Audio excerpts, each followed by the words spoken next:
VGC is supported by Patreon. Check out patreon.com/videogameschronicle for more podcasts, ad-free browsing and extra content. Thank you for your support.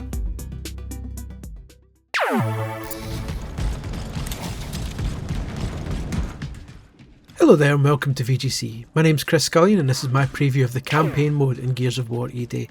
All the footage you see here was captured on PC in the ludicrous graphics preset, and the PC specs used are in the description. Bear in mind this is based on preview code and not the finished version of the game, so you might see some jumps or glitches here or there. Imagine if Jaws had started with the boat heading out to kill the shark. Would Alien be as effective if the movie opened after the chestburster scene had already taken place and the rest of the crew were chasing down the xenomorph? Would The Exorcist go down as one of the greatest films ever made if the first scene was the two priests arriving at Reagan's house to perform the exorcism? Some of the best stories in popular culture are effective because you're with the characters when their world changes. You're there with Sam Neill when he sees a Brontosaurus for the first time. You see Sarah Connor at a nightclub being attacked by the T-800. King Kong's rampage in New York is all the more meaningful because you saw him in his original habitat first and you saw him being captured, so you know he's a trapped animal rather than just a grumpy old sod. Of course, sometimes the story won't start from the beginning but further down the line, slowly revealing its backstory for the audience along the way. The most obvious example of this is the first Star Wars trilogy. Over the course of episodes 4, 5 and 6 of this space opera, the gaps were filled in for the audience, explaining what happened before the characters got to this point. The original Gears of War went with a similar idea. That first Xbox 360 game, released back in 2006, takes place 14 years after Emergence Day, the day the Locust Horde overran the planet Serra and declared war on humanity. When we first meet Marcus Phoenix and Dom Santiago, they're grizzled veterans, not only after fighting the Locust for nearly a decade and a half, but from fighting in the Pendulum Wars before that.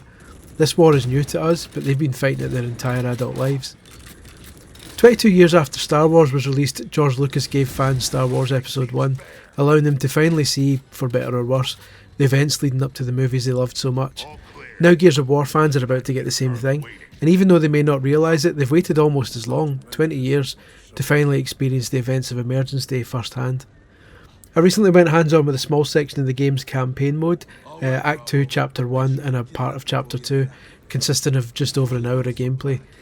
The second act starts the day after Emergence, during which Marcus, Dom and two series newcomers, a formerly discharged Gear called Mags Carter and a young Gear cadet called Lucas Reyes, took down a large locust creature. The four head to City Hall and encounter another newcomer, Captain Akela Gray, who tells them they're now a new unit called Bravo Squad. Before you can say, hey, I've heard of that name, it's time for Bravo Squad's first official mission, as they're tasked with clearing the city's legacy bridge of Locust to enable better transport links for the Gears. Although my hands-on session was brief, it was already clear that this has the potential to be a great single-player campaign. The combat feels like classic Gears of War, but the crucial thing is that it feels the way you remember it playing, rather than the way it actually played. The game still retains that chunky feel from previous Gears titles, but Marcus and co are a lot more flexible before. Must be something to do with the fact he's in his early 20s this time, I can relate.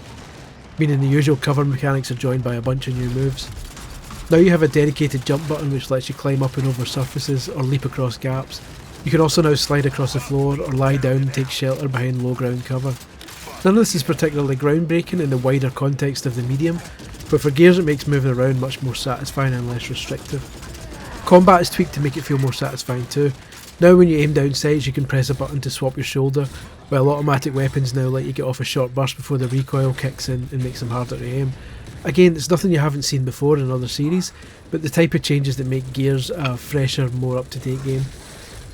This all came together in the last part of the hands-on I played, where Bravo Squad reaches Octus Way train station and engages in a multi-level shootout with a bunch of locusts.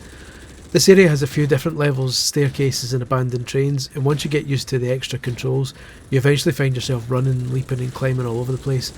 Avoiding snipers by sliding into open train doors and firing out the windows and open fire from the cover of the train carriage is really satisfying. Obviously a slice as small as this means there's still plenty of unknowns when it comes to Gears of War E-Day's campaign. It's not enough time to see how newcomers Mags and Lucas interact with Marcus and Dom, and it's also not yet clear how fragile the relationship between Marcus and Dom is at this stage.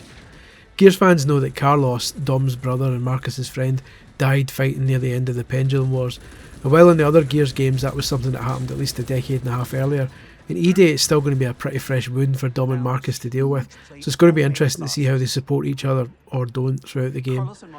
An interview on the official Xbox Wire blog has already hinted that when the game starts, Marcus and Dom are quite distant from each other due to Carlos's death, and that the emergence forces them to reluctantly team up again. As much as Gears of War E-Day is going to be about the arrival of the Locust Den, it's also going to be about how these two emotionally distant soldiers, joined by grief for the same person but also kept apart by it, will eventually form the bond we see in the later games. And as satisfying as all the new gameplay mechanics are, this is the thing that should make Gears fans truly excited. Sweet!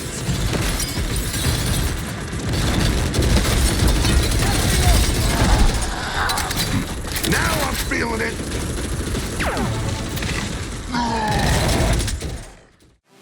VGC is supported by Patreon. Check out patreon.com/videogameschronicle for more podcasts, ad-free browsing and extra content. Thank you for your support.